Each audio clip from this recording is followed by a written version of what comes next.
지난 영상은 좋아요와 싫어요가 반반이었습니다. 학교라는 공간에서 학생의 학습권이 지켜져야 한다는 주제에 싫어요가 좋아요만큼 많았다는 것은 입장의 반대편에 서 있는 교사들이 그만큼 절실하다는 말일 수도 있고 무책임하다는 말일 수도 있습니다. 이 영상을 보고 판단해 보시죠. 당신들의 학교입니다.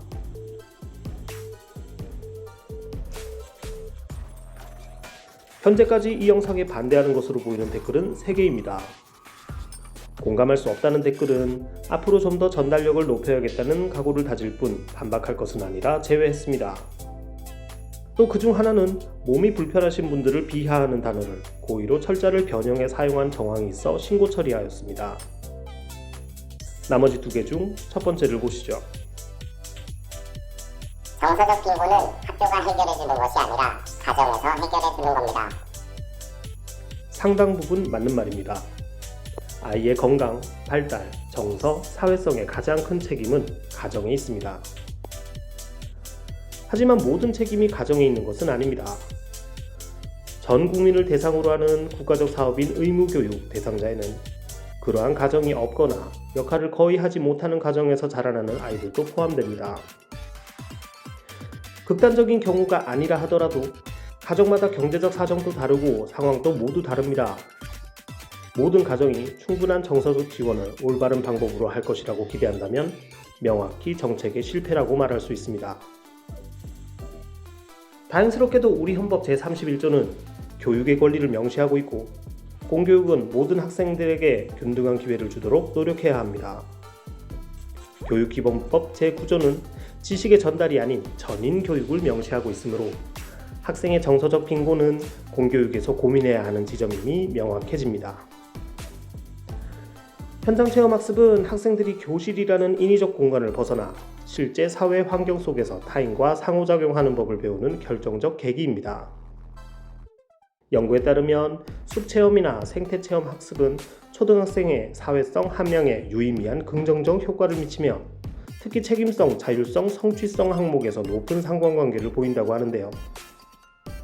학생들은 체험학습 과정에서 친구들과 협력하여 과제를 수행하고 대중교통 이용 및 공공장소 예절 준수를 통해 공공적 사회성을 체득합니다.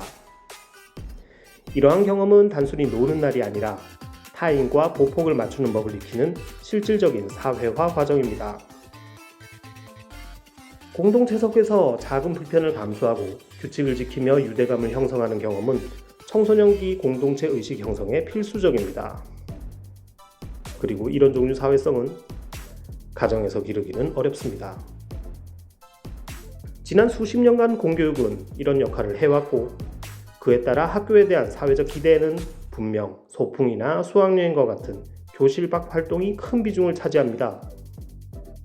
다시 댓글을 보시죠. 정서적 빈곤은 학교가 해결해주는 것이 아니라 가정에서 해결해주는 겁니다. 동의하시나요? 그 다음 댓글을 보죠. 교사를 갈아 넣어서 애들한테 정서적 풍요로움을 주자? 한마디로 도파민 파티? 에라이 반대로 물을게요. 놀이공원으로 소풍 안 간다고 애들한테 무슨 리스크가 있는데? 아마 교사를 갈아 넣는다는 표현은 현장 체험학습에 대한 교사들의 중압감을 표현하거나 과중한 업무량을 의미하는 것이겠죠. 화가 날 수 있다는 것은 이해합니다. 하지만 놀이공원에 가지 않는다고 아이들에게 무슨 일이 있겠냐는 물음에는 동의하기 어렵습니다. 단순히 놀이공원을 가느냐 마느냐의 문제가 아닙니다. 제 영상은 학교가 사회에 축소판으로서 작동하기를 포기했을 때 발생하는 사회적 비용에 대한 문제입니다. 가정 환경이 여유로운 아이들에게 놀이공원이나 수학여행은 그저 또 하나의 즐거운 추억일 뿐일지 모르지만 심지어 그런 아이들마저도 같은 반, 같은 학교 친구들과 보조를 맞추어 행동하는 경험은 학교가 아니면 경험하기 어렵습니다. 가정은 아이들에게 되게 수용적이지만 학교는 규칙과 배려가 필요하기 때문이지요.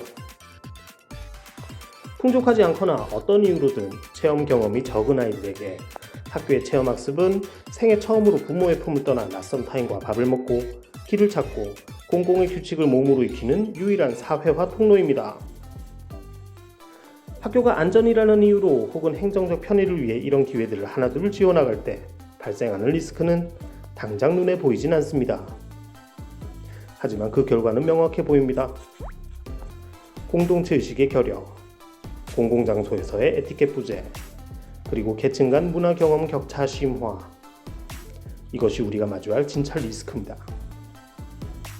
이러한 저의 공포가 괜한 기우이고 증거가 부족하고 과장되어 사람들을 현혹하는 거라고 생각하는 사람들이 있을 겁니다. 저는 교사들이 현장 체험학습을 가면 감옥에 가게 된다는 공포가 더 과장되었다고 생각합니다. 교사의 희생만을 강요하자는 것은 아닙니다. 교사가 안전하게 아이들을 이끌 수 있도록 제도를 정비하고 보호막을 만드는 것이 국가의 역할이지, 리스크가 무서워 교육의 본질적인 기능을 삭제하는 것이 답이 될 수는 없습니다. 놀이공원 안 간다고 애들 인생 안 망가집니다. 네, 그렇습니다. 하지만 학교가 교실안 지식 전달에만 매몰되어 아이들을 사회로 내보내는 문을 닫아버린다면 그것은 더 이상 우리가 알던 우리들의 학교가 아닐 겁니다. 당신들의 학교입니다.